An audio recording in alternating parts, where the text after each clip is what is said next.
Hello and welcome back, everybody. Today we're going to be talking about the SMGs in Fallout New Vegas, and we're going to be ranking them here in our tier list. Once again, you'll notice that our tier list does not have a D tier. I don't think any of the submachine guns belong in D tier in New Vegas. They're all actually pretty practical in most situations, or at least the situations you would want a submachine gun in. So first up, we have the 9mm submachine gun. This is probably going to be the first submachine gun that you get in the game.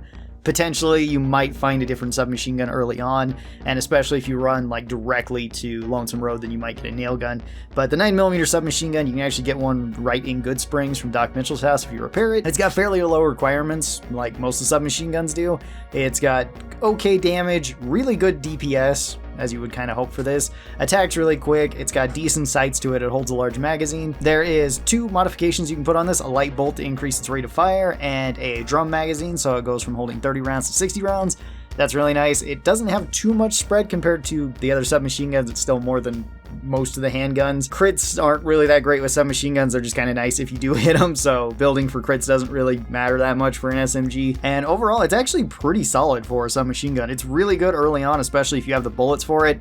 Bullets are going to be a determining factor for the submachine gun, both in terms of how many you can readily get, and also can you get any different types of ammo. And for the 9mm, you can actually get quite a few different ammo types, which makes this one pretty nice. Really good for clearing up small targets and for squishy targets, targets that are unarmored. For armored targets, it kind of struggles, so I think I'm going to put the 9mm submachine gun into B tier. I think it's a fine submachine gun for most jobs. Next up, we have the unique 9mm submachine gun, which is Vance's 9mm submachine gun. You can get this one just above New Vegas in an unmarked location. You can either get this from completing a skill check, a speech check that is 50, or by just stealing it. You can also do that, whether you steal the key or whether you break into the safe that has it. You can do either of those. This one already has the attachments on it that the regular 9mm can have, so it has the larger drum mag and it has a faster rate of fire. Aside from that, being a unique weapon, it looks nicer overall. It's also got different sights. It's got probably some of the best sights for a submachine gun, and it also has just higher overall stats like you would kind of imagine for a unique weapon. Overall, really good. I would just say this is a straight upgrade from the 9mm, and it is a solid all-around option. I'm going to put it up into A tier. I think that it's a pretty good submachine gun. Up next, we have the 10mm submachine gun, which is very similar to the 9mm submachine gun. It has similar damage, similar rate of fire, about the same amount of DPS. It has worse spread slightly, it's not by that much, and by submachine gun standards, it's still fine. Crits aren't anything to really talk about. Action points aren't really anything to talk about. I don't know of a ton of people that go action points or VATS builds for submachine guns. 10mm is okay. It's a little bit less versatile than 9mm. It's mostly going to be used for soft targets, which is fine. This one can have two upgrades to it. It can have a recoil compensator, reducing its spread significantly to where it's quite a bit more accurate. And it can have an extended magazine, raising it from 30 rounds to 40 rounds. That's pretty nice. Great for dealing with quick things like Night Stalkers or Cazadors like most submachine guns. I would say this is another B tier. I would say it's honestly on par with the 9mm. Just depends on which ammo type you like or have more of, and also which upgrades you have, or just which sights you enjoy more. I think I like the 10mm regular sights, but then I like Vance's sights better than this one. Up next, we have the unique 10mm. This is Sleepy Time. Sleepy Time doesn't have high requirements. It has the same as the standard 10mm, I believe. It has also pretty okay damage, high DPS. Actually has a decent crit modifier for a submachine gun. It's still not that good by other weapon standard, but it is better than most of the submachine guns. It also has less spread than the 10mm, although I don't think it has less than it if you put the recoil compensator on it. And it already has the 40 round magazine attachment to it. This one also has a suppressor on it, so that can be kind of useful. It's still got decent iron sights, and this is the only submachine gun that you can actually sneak into casinos or just into areas where you can sneak weapons in, making it pretty effective in those areas because most of the time in those areas, enemies don't have high amounts of armor. So taking this and loading it with something like hollow point rounds is very devastating. This is probably one of the better or one of the best submachine guns. That being said, I don't think it's anything like super crazy for most things because it is still limited by the ammo type. It doesn't have crazy amounts of ammo. If this thing could get like armor piercing, then yeah, it would absolutely be S tier. But I think I'm going to put Sleepy Time up into the high end of A tier, bordering on S tier. Unlike a lot of the unique weapons in this game, you just buy this one from the gun runners. Very anticlimactic. This one really should have been on Mr. Holdout in New Vegas. Up next, we have the Silent 22 submachine gun, and it doesn't quite fit here on the tier list, but that's okay. The Silent submachine gun has low requirements, both in terms of strength and average in terms of guns. It does low damage, at least per shot, but it does high DPS. It has an insanely large magazine of 180, and you can get an attachment to have even more ammo, going up to 240 rounds with this thing. That is pretty crazy. It has actually the highest crit multiplier, I think, out of any of the submachine guns, so crits on this one actually aren't terrible. This one really depends on how much ammo you have, though, because it's really restricted by the ammo. If you're fighting just soft targets and you put a ton of hollow point rounds into this, it's going to shred through just about anything. But as soon as you come up against armor, the Silent 22 does kind of struggle because all you've got is standard 22 rounds. You can't put anything else in there. Planking rounds do less damage, hollow points do less damage to armor. So it's mostly just the ammo type that this uses. I'm going to put this one into C tier, but it is very high up into C tier, bordering on B tier. I think it's actually really good overall, and probably one of my favorite guns to just run around with, even if I only really use it for just killing off things like raiders and the medium to smaller enemies. Up next we have the nail gun, which is a Lonesome Road weapon, tool, whatever you want to call it. You find this all over the Lonesome Road, usually in toolboxes. You can get it there, and this thing is worth an insane amount of money if you do want to do that early on and just get rich really fast. That is something that is quite viable, even if you don't plan on fighting anything in the Lonesome Road.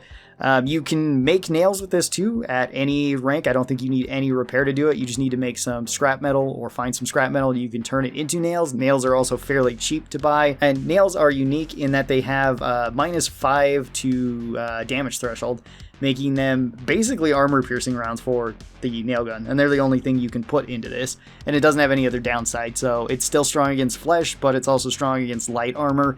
Heavy and medium armor, not as much. This thing has a really high rate of fire, dealing pretty good DPS. It has the lowest amount of damage per shot, but when you have armor piercing rounds, that doesn't matter so much. And this one also has a higher than average crit multiplier, again, which isn't saying very much for the submachine guns. It's also one of the more accurate ones and holds a large amount of nails in it, holding 90 nails.